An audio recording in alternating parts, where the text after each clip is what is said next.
Welcome to NC Political Tea, the show where North Carolina's political scene gets served piping hot, grassroots style.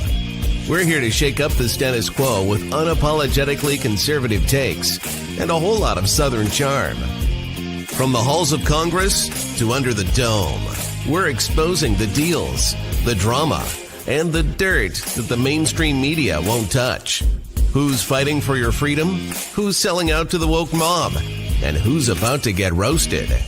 No fluff, no filters, and absolutely no time for spineless politics. Just bold Republican commentary, sharp analysis, and enough sass to make the left squirm. So grab your sweet tea or something stronger, and let's dive into the hottest headlines and juiciest scandals rocking the Tar Heel state. This is NC Political Tea, where the truth always gets served. I'm not so sure you guys are going to like the truth tonight, but Margot is off and Sean is with me today. And we're going to dive into some of the most literally outrageous, obnoxious examples of government fraud, waste, and abuse at the federal level, I think in this country's history. As you're all well aware, unless you've been under a rock, President Trump and Elon Musk run DOGE agency is literally lifting up like molded baseboards and the cockroaches are starting to run. And by cockroaches, I mean Elizabeth Warren, Maxine Waters, and sadly, not surprisingly, though, our own Attorney General here in North Carolina, Jeff Jackson, who's trying to obstruct also everything that's going on and tried to obstruct everything that is Trump's EO. We'll talk about that too. But Sean, do I have it right? I think you got it spot on. I think the only thing that I would add is how long has this been going on? And it's kind of spiraled. Some of that stuff is just insane, but super excited to be here, Sloan. Thank you for having me. Excited to chat through this. But yeah, I think you covered it. Yeah, I mean, from the Pentagon to the CDC, we've seen it in the Treasury, we've seen it Department of, really everything, agriculture, et cetera. I mean, hundreds of millions, maybe billions. Billions. Trump says billions. Taxpayer dollars have funded the eradication of language, culture, border, family, morals, anything that undergirds the Judeo-Christian foundation of this nation. We've been funding a war against that. Not only that, psychotic pet projects all around the world that no wonder people hate us, but we'll get into that. But really the top of mind of interest to everyone here in North Carolina is how agencies like FEMA, others, I'm sure we're going to find out, are funding illegals to live like kings. While in Western North Carolina, there's very little infrastructure, bridges aren't built, and thousands of families, really tens of thousands, have not even temporary housing. And by the way, that's not all. We've been lied to by not only government officials, but the lapdogs of the Democrats that we actually also pay for. We're going to go over that.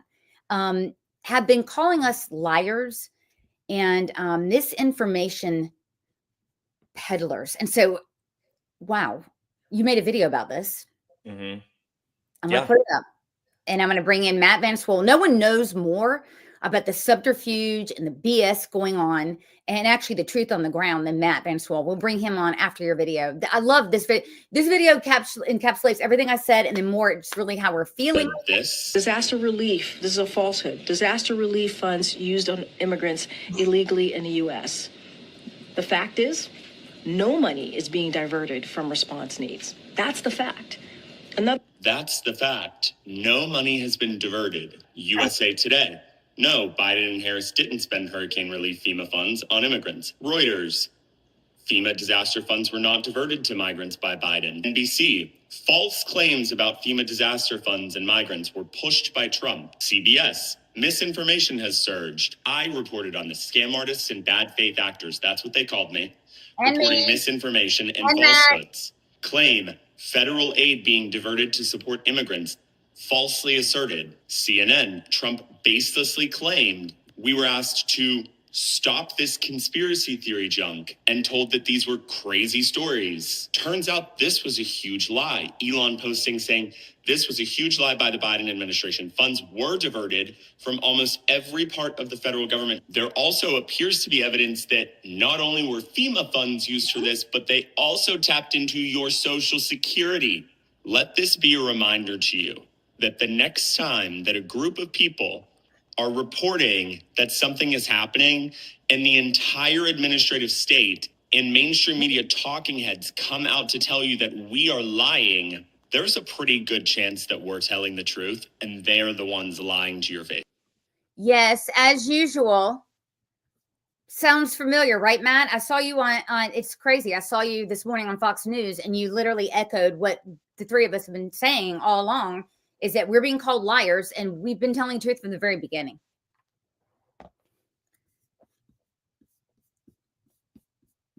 Uh-oh, Matt. I don't think I can hear you. I can't hear him either. Matt, and actually, Matt, you work for a tech company. So Matt's gonna have to go out and come back in. But it's the gaslighting. Well, I think at this point, it's almost, if you haven't been called a conspiracy theorist by now, I don't trust you. And at this point, it's like anything that is true, they're just blatantly telling us that it's true by calling it a conspiracy theory. I think that also it's actually a very sad image when we look at that video that you just played for journalism.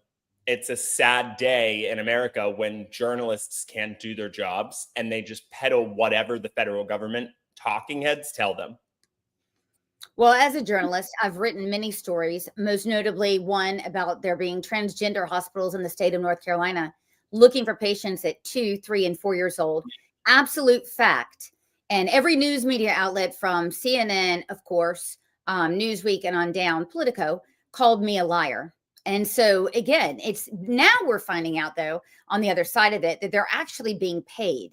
So I don't know if that makes me feel better or worse with our taxpayer dollars. I mean, to me, it's I don't remember agreeing to pay for Politico's, Politico's whatever it was, Disney Plus subscriptions. I'm sure that I'm quoting this wrong, but I don't remember agreeing to fund effectively what is disinformation from the government being peddled to us. Stories. Yeah, these are just the highlights. You guys, these are the highlights of the bullshit that they posted up. Look at that. Even some Republicans are debunking his claim. And these are the highlights. Matt, you were on the ground. What do you think of the media's snow job on the American people and how they've been trying to bamboozle everyone into thinking that FEMA is doing a wonderful job? Oh yeah, they've definitely been trying to bamboozle. And like I said on Fox, you're not going to make anyone in Western North Carolina feel better just because you say, "Oh, this was one separate bucket of money that, actually isn't for American citizens." Why does that bucket of money exist inside of FEMA if not for American citizens? That's crazy. Nobody wants their taxpayer dollars. I think, $59 million, if the average person pays 20 grand a year in federal income taxes, right? That means that 2,950 of us just paid just for that last week. Nobody's cool with that, left or right. Nobody's cool with that. Nobody wants that.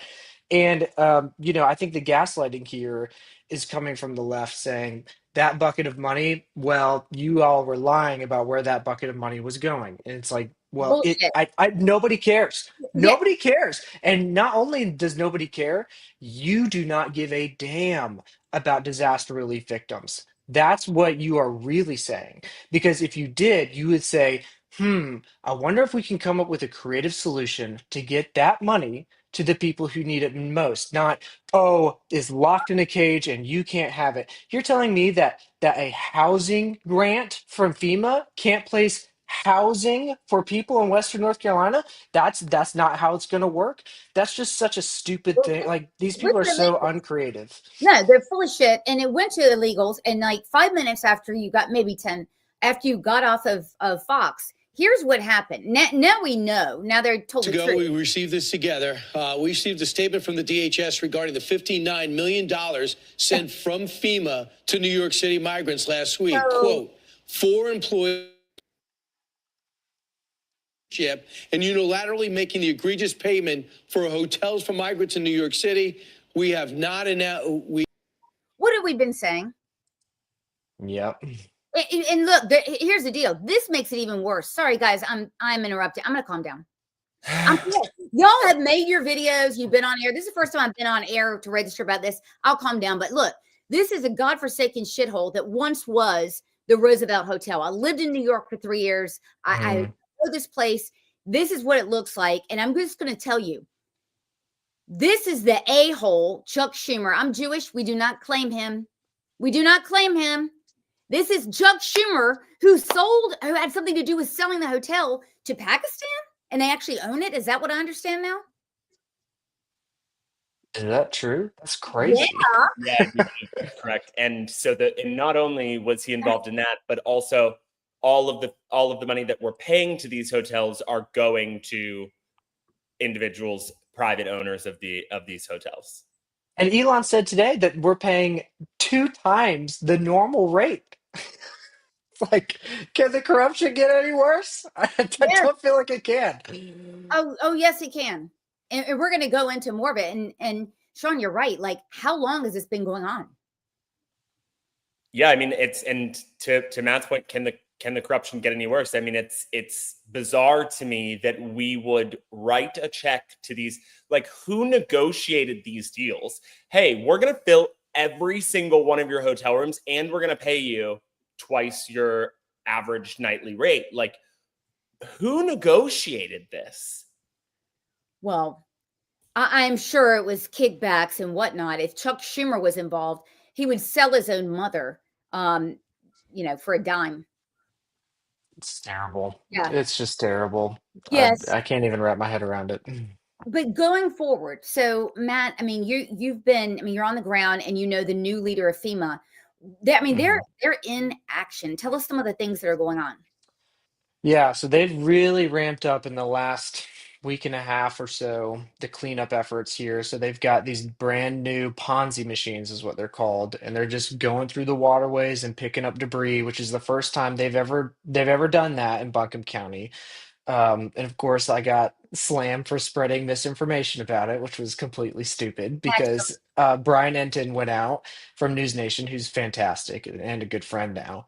And he went out and talked to the Army Corps of Engineers and was like, is this new? And they're like, yeah, this is brand new based off of Trump's executive order. It's like, okay, well, I guess my eyes aren't lying to me. Cool. Thanks for letting me know that. What do they have to gain by saying that you're lying and that this is misinformation? Just to bash Trump. That's it. They really will do anything not to give Trump a win. And I have historically not been a Trump fan. Both of y'all know this. I know. And give credit where credit is due. Why is that so hard? Like, the help is arriving. Be happy about it. Say thank you. But they can't. They just have to just lie and say, no, the help isn't coming. Or Biden was the one that sent the help. No, actually he didn't. And now, we got Sean Duffy, the Department of Transportation secretary, who came in and said, hey, we're going to pull rock from the riverbed and rebuild I-40. That didn't happen before Sean Duffy came in. And, it's just one thing after another where it's like the left really just cannot let Trump have any wins. And that's why you're seeing these people protest DOGE. Like, everyone wants DOGE. Everyone. And the left just is like, no, we got to be against it because Trump's for it. So stupid. Well, I think the people protesting DOGE are the ones who, I think most of them are probably federal employees who are upset that they're not able to sit at home 5 days a week and accomplish absolutely nothing on the dime of the taxpayers. I mean, this is just for a contrast. This is an aerial view of, I think, the other day, right? Yeah, this was like 3 weeks ago. Yep. Okay. So when we contrast this in real needs of rural North Carolina, I mean, look, it's documented, it's real needs, not to mention California, the fires out there. And then we see people like this unvetted illegals who are living like this, and we're giving money to them for healthcare, education, and all this. It really pisses me off, and I think it pisses everyone else off. But another thing that really is a part of this is the well-orchestrated gaslighting campaign. So the fact that DOGE discovered that the Democrats really engineered $8 million in payments to Politico, this is just Politico, for its really what a protection racket, it should piss everyone off. And it's like worse than you can ever imagine. It's not just the $8 million they received from US aid. It's another $34.3 million Politico received from various sub-agencies, which I'm going to show you. Like, why the hell would Department of Education and Department of Agriculture be paying for Politico? I mean, Politico is a communist front group of the most literally, I know them. I'm a journalist. I know them. The most demented people with laptops on earth. And they're hell-bent on perverting the entire Western world. It really, so not only, this has been a professional gaslighting job and nothing short of that. Let me show you. Oh, you see the subawards. Department of Education, Agriculture. So no matter the truth on the ground, thank God Trump won, because they'd still be gaslighting, and we had nothing up there. That's right. Yeah, they did not come out here. CNN was here for a day, and I had someone send me a message today saying, I looked and tried to see if CNN has written any articles in the past 4 months about Western North Carolina. And of course, the answer is no. You know, so I mean, it just, and yeah, these are the articles that they did write, Look at right this. in the All full of beginning. crap. Yeah. Yep. Yep. And they wrote a hit piece. I think you showed it on Cameron Hamilton. Yeah, right there. Cameron's the sweetest dude in the world. Like he texted me, he's been texting me today. Like the dude just wants to cut red tape and help people. That's all he wants to do. He's just such a good person. Well, anyone that's trying to help, to your point, and makes Trump look good, that's going to be the problem. But again, that the real kicker is that it's done on our dime. So, That's right. it's done on our dime. But listen, Matt, if it were not for you, we would not, you and Sean Hendricks, we really wouldn't know early on, right, what was Sure. going on there. And you just kept going. And I noticed it on X, the left is attacking you. For what reason? They're not even there. No, they just want to silence me. That's it. Not That's gonna the only reason. No, it's not. They tried to get me fired from my job. That didn't work either. So good luck. Not going to happen. We're going to keep fighting for the people here. And if you want to try to stop that, you're not gonna. It's too big of a deal. Like these are my people. We have someone that we're helping whose bridge is out, and it connects 34 families into one area, and they haven't gotten anything from FEMA.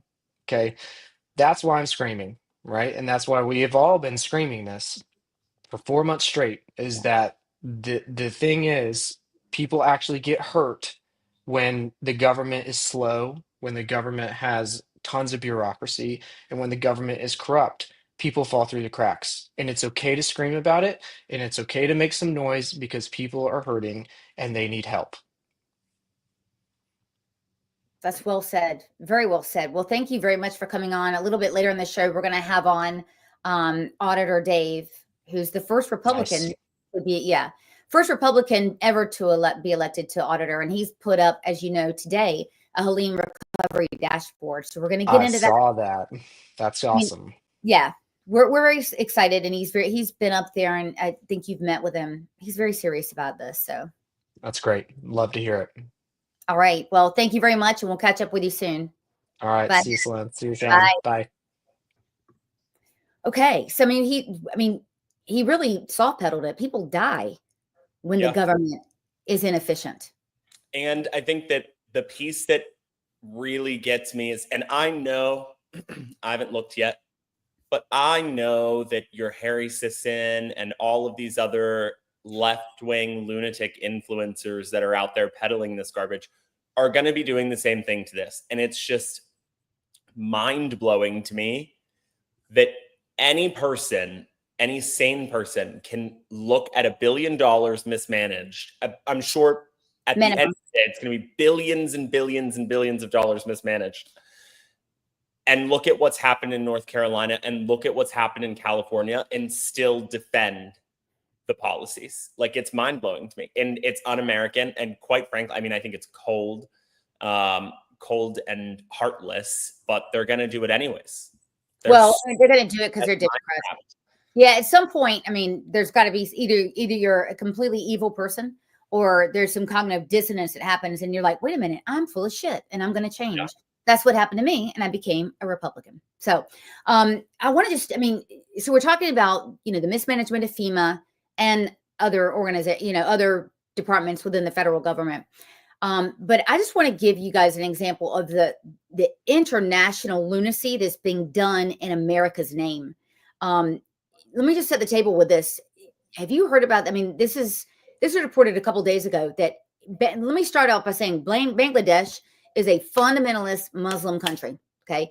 Yet USAID spent millions setting up a third gender option on its 2021 national census. Go figure. In South Africa, this is a country with 63% poverty rate. We paid for gender affirming healthcare, and that includes building clinics for hormone replacement therapy.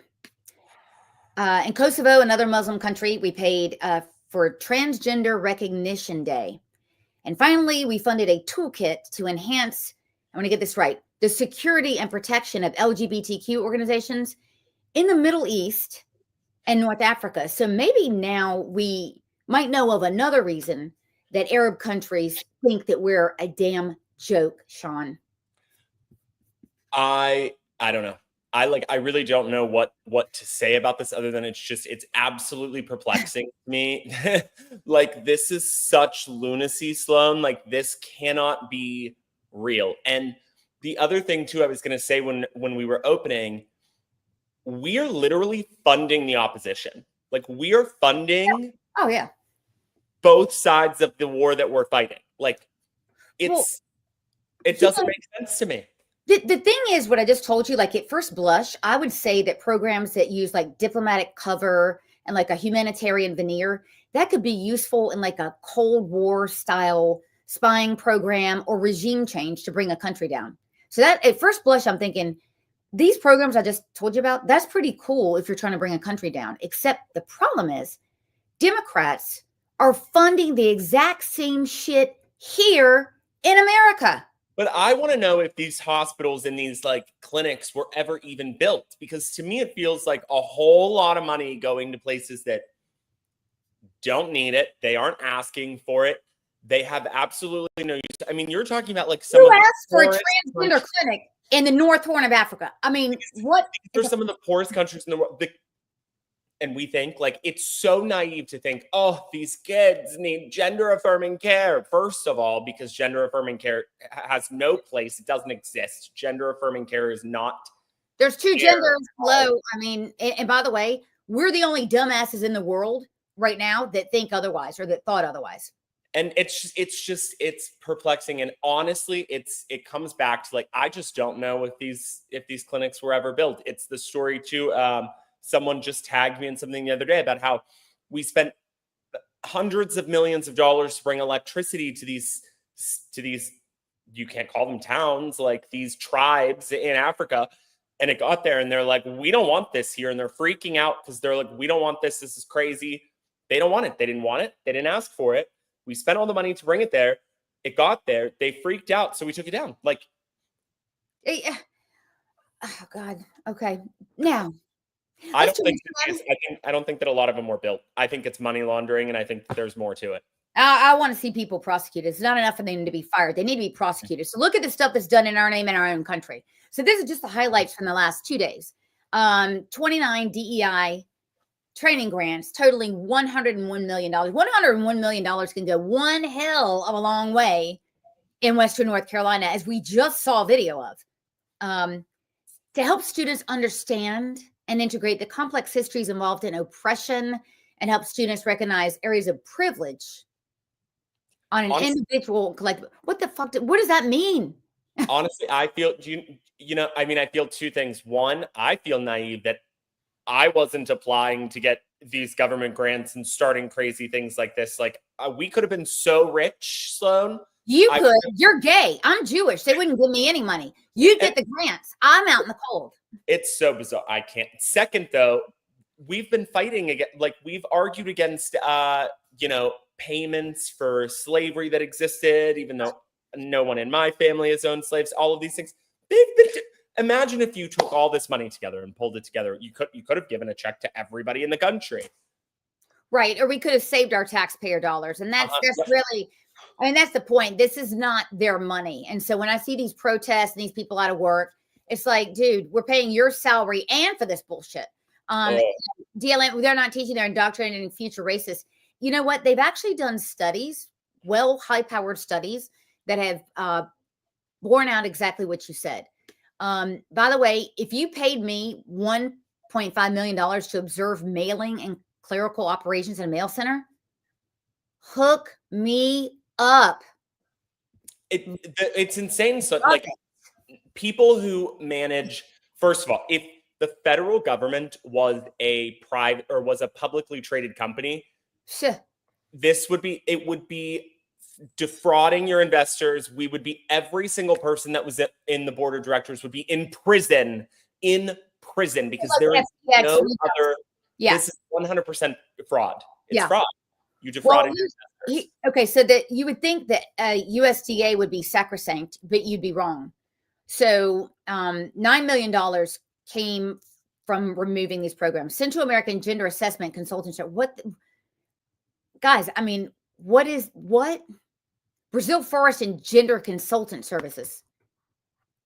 I mean, this is like a Mad Lib filling shit in there and it being like a crazy title. I mean, it is unbelievable. Oh my God. Women in forest carbon. What? This is like, when I see this, I'm like, this can't be real. This cannot be real. Like, I've seen a couple of these things pop up and I'm like, there's no way that this is real. And it is. Sadly, it appears to be. So NASA also $500K on Politico subscriptions every year. So now we know Politico. We always suspected nobody read it. Nobody reads it. They're just paying. The government is paying this. And you have to understand, guys, I mean, they create an echo chamber by which they can do all their horrible stuff. And when we speak out, because we faced it personally, they come after us, call us liars, etc. Except we don't shut up. Most people do, right?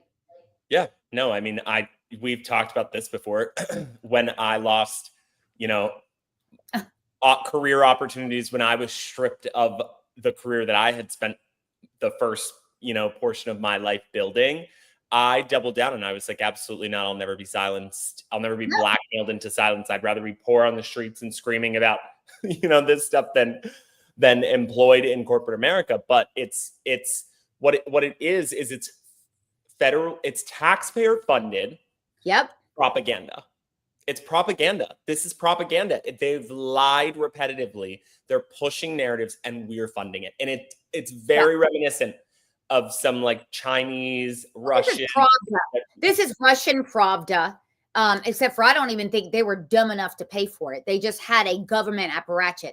It's like we have government media and we're stupid enough and they're insulting us enough to actually have to pay for it. So they think that we're stupid too. They think we're going to fall for it. Well, I mean, if we would have voted for Kamala Harris, we would have been stupid. So what do you think about this? This is crazy. Social Security terminates gender X marker, saving taxpayers over $1 million. What? Why? Yeah, I don't know what. I mean, these are things that, Sean and I are not trying to be funny. We don't actually know what it means. But look, here's kind of like a roundup. So DOGE announces more than $1 billion in savings after canceling 104 federal DEI contracts. Now, it also says 13 state attorney generals rebuffed the curtailing of DEI roles. What are the odds that would be our attorney general? I'm going to guess that it is. I'm going to say good. And by the way, this is the Bangladeshi thing. This is nuts. Hang on. Mm. What This in the so backwards, these are Sloan. Muslim in Guatemala is probably the most macho country you could ever go into. So I'm not sure if they're up on the trans thing or they want to be. To your point, are they forcing this on us? Well, I think that too, like there's also a perception in other countries that we are trying to force some of these things on them. You don't And say. I think that we have the evidence now to say that we very clearly were. Well, listen, tonight we've invited North Carolina State Auditor on to respond to some of this lunacy that we've discussed from these DOGE audits at the federal level. But he's going to tell us about some plans he has for state level action, which is good. I mean, I think this is very good because states want it, even Democrat states. And Dave Bolak, welcome, because when I first met you, like a year ago, I said, Dave, the auditor role ain't sexy. Well, I wish it was, but it's not. You're It is. right. Now But it is. it's become kind of the thing, right? And interesting, I was listening to some of what you were talking about. If you look at the statute that authorizes the state auditor's office, the state auditor's office really can be the Office of Government Efficiency for North Carolina. Now, the one disadvantage we have in the auditor's office is I don't have the power of the pen to simply eliminate things. That's because I'm not the chief executive of the state, so that would be the governor. If you're in the governor's seat, you could actually go through and start eliminating things. So you have that actual authority like President Trump does. But what we can do and what we've started doing in the auditor's office is developing a way of structurally going through each department, each agency, each institution in the state of North Carolina, and systematically identifying places where we can find efficiencies and find where taxpayer dollars are really not making any sense and not returning anything on investment. Now, as you and I have talked, and I've talked to you in full disclosure offline, I unfortunately did not have much of a transition period. I started right on January 2nd. What was that like? And Your first Republican. And so you're going into the office and like brand new in the first 30 days. What was that like? well, it was an adventure. I walked in and there wasn't anybody in the office because the previous auditor was had basically said everybody could work from home.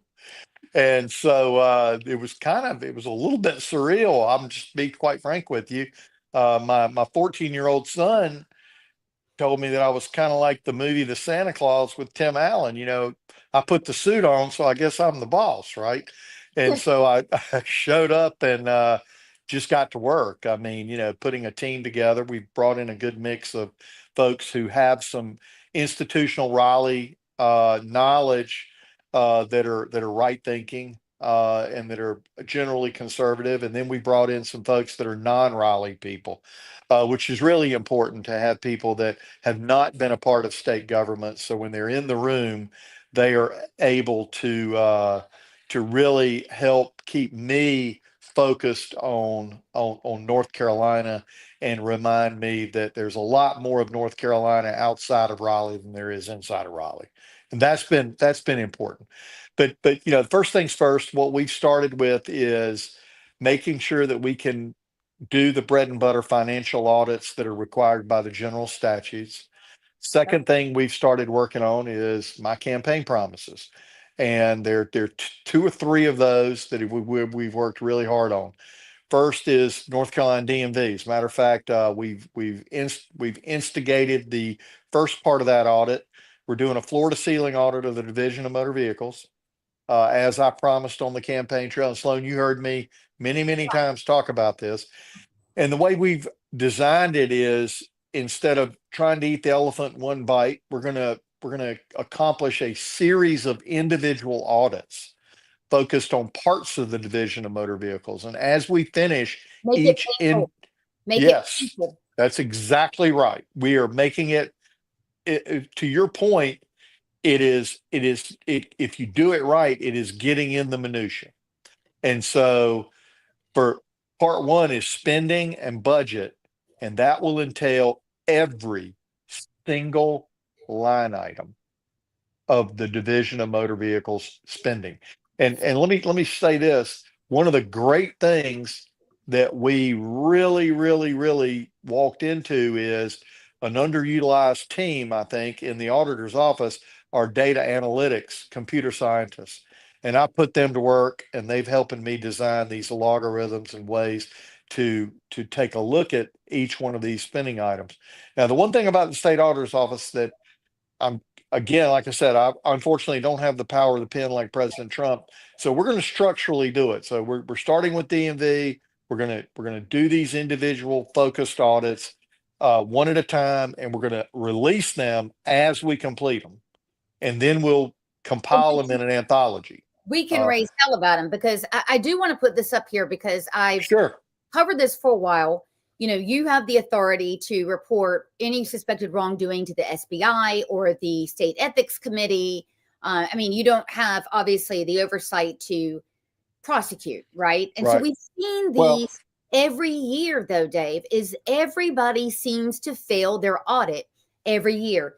DPI has failed their audit for the last 4 years. And it's this dance where they go, oh gosh, I'm sorry, we'll be more careful. Okay, please do. And I don't know if we ever find the money. This is well, it might be billions of dollars by the end of 4 years. It's a lot of money lost. well, you bring up a good point, and let me tell you some of the things that we've done. And a lot of this, again, I've learned this.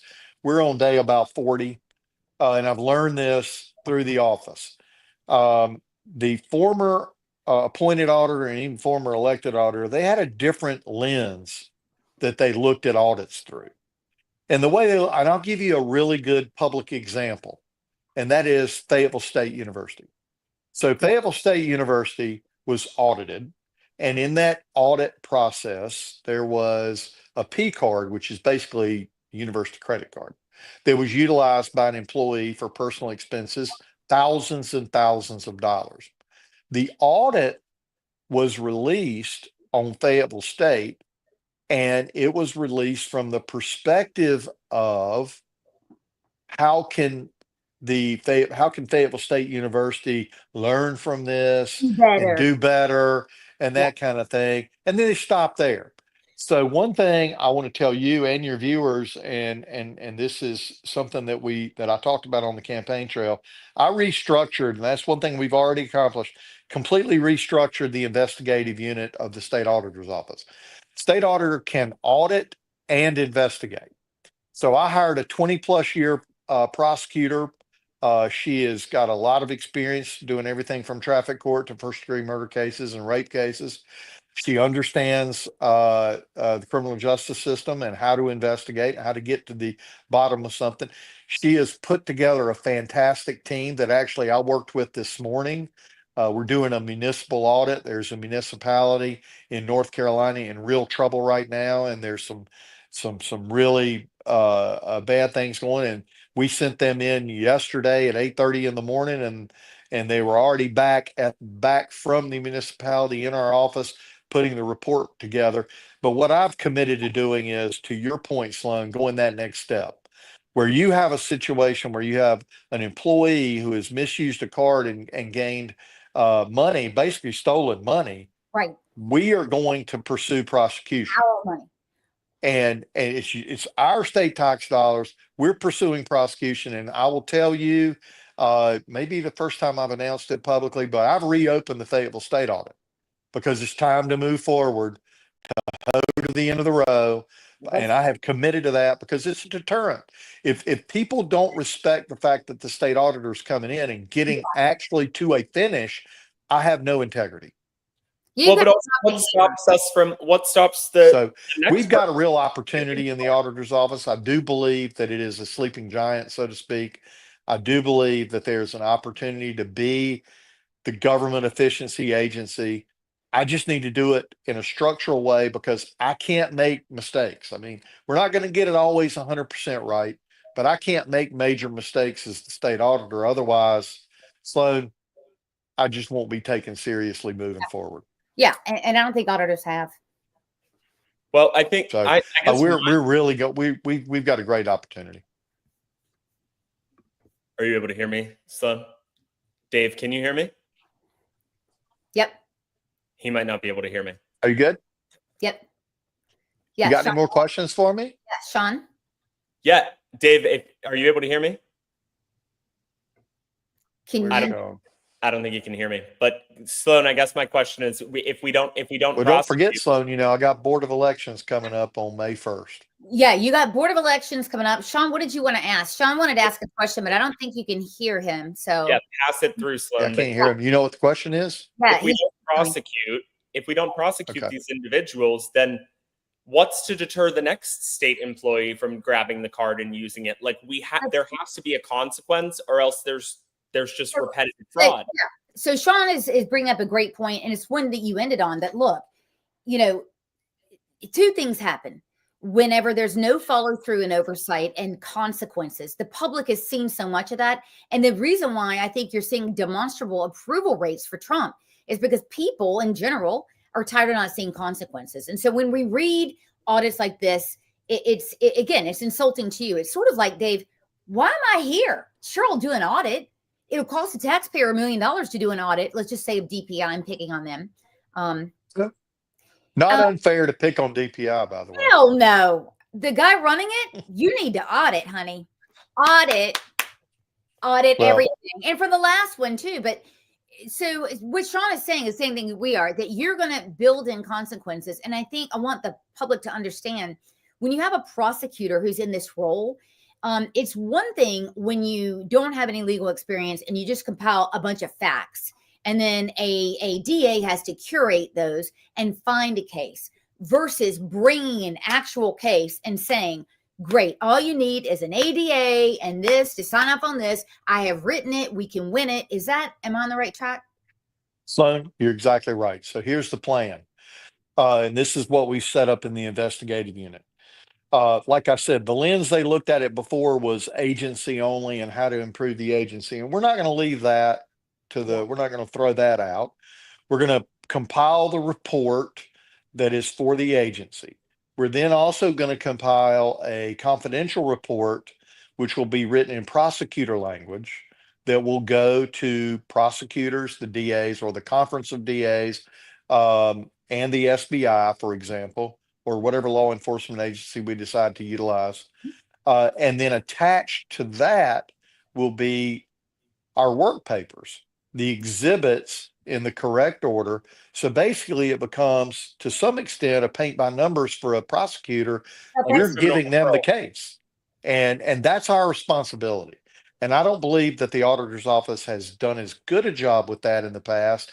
They haven't completely failed in that respect, but I've got a real commitment to go that next step and really, and look, you're not going to find fraud and crimes in every audit.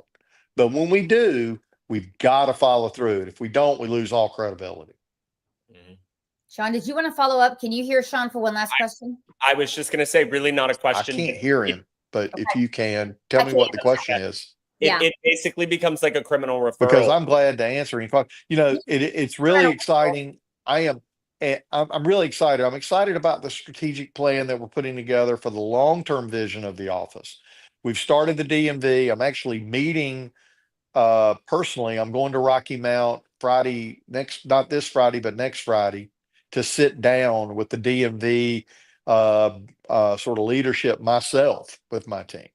And we've got our beginning questions. We've got our data analytics. We're going to begin that process. I think we're going to be able to make some real progress to make it more efficient and make it work.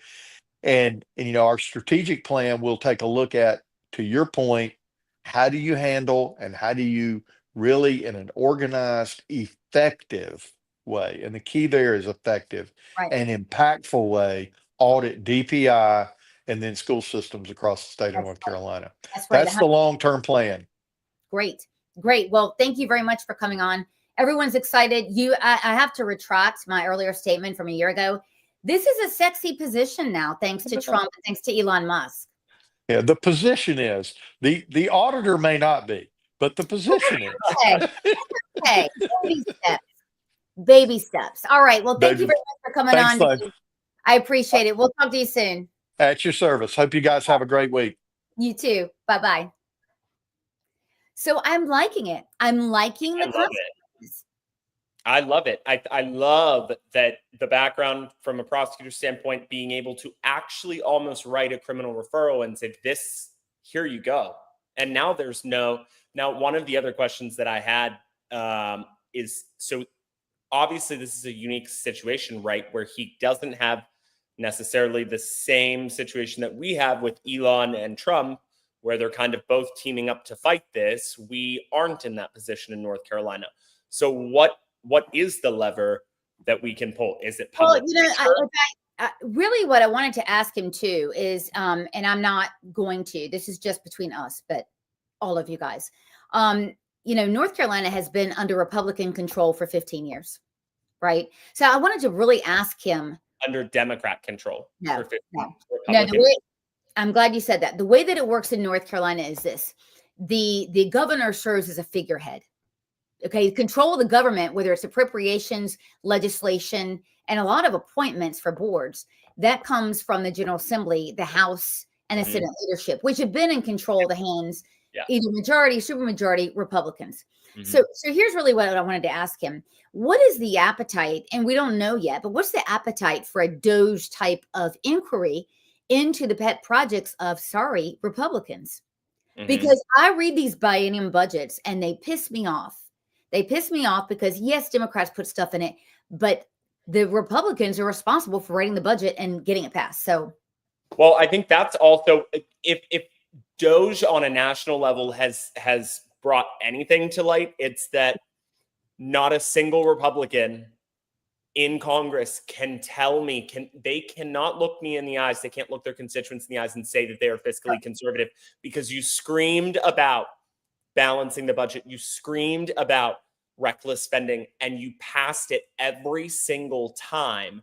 Now we have somebody who's fiscally responsible, fiscally conservative, coming in, but you cannot. I mean, I'm just as disappointed. I am just as disappointed, if not more disappointed, in the Republicans in Congress who didn't bring any of this to light every single year that we, or three times a year when we pass budgets. Listen, the way it works with politics is they're not going to say anything to you. They're going to stab you in the back. That's why I didn't ask that question, right? Because, if you pull the pants down of the Republican Party and it's in your own party, I mean, we're not dumb. We realize what's going to happen. So that's between all of us here. We'll see what happens, because there's been some egregious examples of spending. For instance, there is an incubator, if you will, for private businesses. It's actually a tech transfer for universities. In other words, let's say that University of North Carolina, Charlotte gets a patent on something. And so there's an idea development for something. But anyway, it's a for-profit, nonprofit entity, but we fund it millions of dollars and have no oversight. I happen to think, and I'm going to surprise a lot of you, anything that the government spends money on, we need to have oversight. And that includes private schools. So opportunity scholarships, I think we need some transparency in there. I'm not comfortable with money going into a black box for anything. Yeah, I think I agree with that. There should be some level of oversight. We have, but see, like where we have to make sure that we're balancing this stuff is, while the idea is good, what happens when we've got leftists in office who want to say, well, you can't have this money because you're teaching your Christian values or the Bible. And listen, it's a sticky wicket anytime you decide to fund private businesses. Any taxpayer dollar, we should be able to track from. Exactly. What came to fruition of this? Correct. And how many people benefited from it financially? And I want their names. Right. And to be fair, Republicans have done something on this. So they've said, okay, all private schools, you're going to have a unified testing system. Okay, well, that lets us get a peek into how well they're performing, right? I think we need to take it a little bit more. But no, I mean, so you're right. It's a cycle. Like, how much regulation do you want? We don't like regulation, right? Right. But then again, one of the reasons that you become a private business instead of a public-private partnership is so that you can have autonomy. Yeah. Your books are closed. You know what I mean? So there's got to be Yeah, a yeah. trade-off. It's a balancing act, I think. I think you're right. Yeah. So let me ask you, what would you want DOGE to do? What would be the agency that you think is going to have the most rot in it? Oh, Sloan, I don't even know. I can't even think honestly, I think USAID was a great place to start. I mean, Yeah, this is a North lot of people going out. Oh, you Yeah. mean in North Carolina? And let me help you out. HHS is the top line item for say- state spending. I was going to say The HHS. second one is education. Probably education. That's probably a good one too. But I bet you HHS is fully loaded with a bunch of stuff that's ridiculous. I'm sure that we've got lots of LGBTQRSTV stuff over there in HHS too. Well, that's what, that's funny that you mentioned that, because I wanted to ask you this. On the DOGE page the other day, it had this, and I wondered how many people are going to miss this on Department of Homeland Security. You're gay. Do you ever feel the need out of safety to go to the Department of Homeland Security to know where to get resources? This is just the craziest thing. No, I have never felt the need to ever do this. And I've traveled all over the world. This is not something that I have ever thought, oh, I need to go here and look. Like, this really just is. Well, I'm glad, because it's not there anymore. Well, I think that some of what, now, I guess, let me say this. There are places in the world that we probably should be aware of that we shouldn't be maybe publicly showing affection or something of that nature, because it's like illegal. Gaza. Gaza. But I find it very, I just find it very unnecessary. This is what it comes down to. The federal government does not have to be responsible for every single thing. There are private organizations that can do this too. There are people who write, blogs on travel. Go look there. We don't need to pay. We don't need to pay for this. We don't need to hire teams to do this. And it just is incredibly inefficient and incredibly unnecessary. And it's not something I have ever thought, oh, I better go here and look at. You know what I mean? It's just Homeland Security. Like, this would be like before you traveled to Texas, which is just insane. Right. Well, I'm glad. They had that's when probably about a year ago, they said Florida is not a safe state for the LGB, the alphabet mafia, to travel. And so then you got Key West and Miami Beach. I beg to differ, honey. I know. Right? So you had people like Conservative Ant walking around in Florida like, hey, I'm here in Florida and I'm gay and I'm okay. Like, we're all safe. Not only okay, having a damn good time. Yeah. It's just so ridiculous. This is insane. And honestly, it's just bloat. It's government bloat. I don't know why they feel the need to have to do every single thing or have their hands in every single thing. Well, but it's just incredibly it's a war against common sense. And I think we're going to get more into it. But just, I want to leave you guys with this. Jeff Jackson is the Attorney General here, a Democrat, and definitely showing it. He's saying that, he actually, I think, put a TRO on his thesis was it's against the law for any organization or any government agency to get people's private information. I didn't hear him say a damn thing. January 6th, FBI got my banking records. Bank of America gave it over. I mean, there's so many different things. And so this is going to be a partisan brawl. But at the Sloan, we already know, like, this. I know. Going anywhere. They're trying to waste time is what they're doing. And we all know. And money.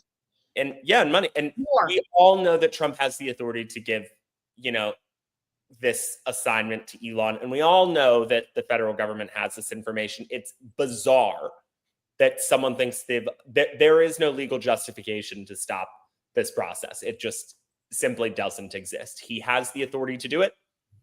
You can try and stop him. Well, they're going to try. And that's what we get for voting for a Democrat in the very important job of Attorney General. He's a partisan hack. And Jeff, if you're listening, I mean, you're a fine person. I'm sure you're a great dad, but you're a partisan hack. And you know it, bud. You know it. Just admit it. You should clip that and we'll share it out after. Admit it, Jeff. Come on. Even your wife knows. Come on, man.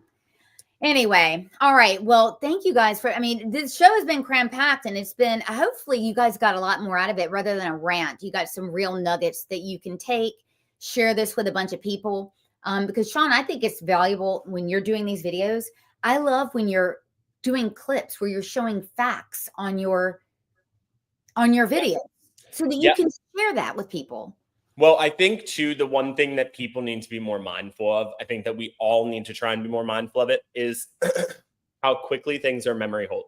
So it took me a few hours to even think about, oh wait. Yeah. A clip of Karine Jean-Pierre saying, I remembered watching it in real time. And I'm like, I've got to go back and now look at these, so right. I'm seeing this, everything is compartmentalized. So it helps when we can go back and we can say, look at all of this that occurred over the course of however many months. And now look where we are. Instead of it just being, hey, look what we found. It's okay. Hey, look what we found. But also look at the actions. Look at the actions of Karine Jean-Pierre. Look at the actions of CNN, MSNBC, CBS. For God's sakes, yeah. Yeah. And let's remind everybody, let's bring it all back to light. Here's what they said, and here's what actually happened. Right. And we need to keep doing that. That's what we do here at NC Political Tea. That's what we'll always do. So next week, are you going to CPAC, by the way? I am not scheduled to go to CPAC. I'm going to have some conversations about it, but scheduled. I'm not, as of right now, I am not going. Okay. Well, we're going. Margot and I are going. So we'll be broadcasting from CPAC. I'm pretty excited. Yeah, I mean, I'm excited for you guys. I wish that I was going. I might be. We'll see. Why aren't you going? That's the question. Really, it wasn't something that I had scheduled ahead. It wasn't something there was a lot going on at the beginning of the year for me, moving, selling my house. Inauguration. Yeah. So just lots of stuff going on. So I basically said, I'm not sure what's going to be going on at that time. So I didn't book anything. I didn't make any plans. We're going to talk because maybe I'm going to book for you because I know that Sean Hendricks is supposed to be booking as well. So I think once we get off of this, I'm going to go into booking and book you guys a room and you're just going to come. I mean, we're just going to have a big party up there. So. Oh my gosh, it sounds like a blast. Okay. All right, guys. Well, thank you very much for tuning in. We'll see you on Thursday night. Actually, we're going to have the best of on Thursday night. And then we'll see you from CPAC next week. So have a good, and hopefully Sean is going to be with me. We'll see. Okay. Stay tuned. Bye, guys. Bye, everybody. Bye.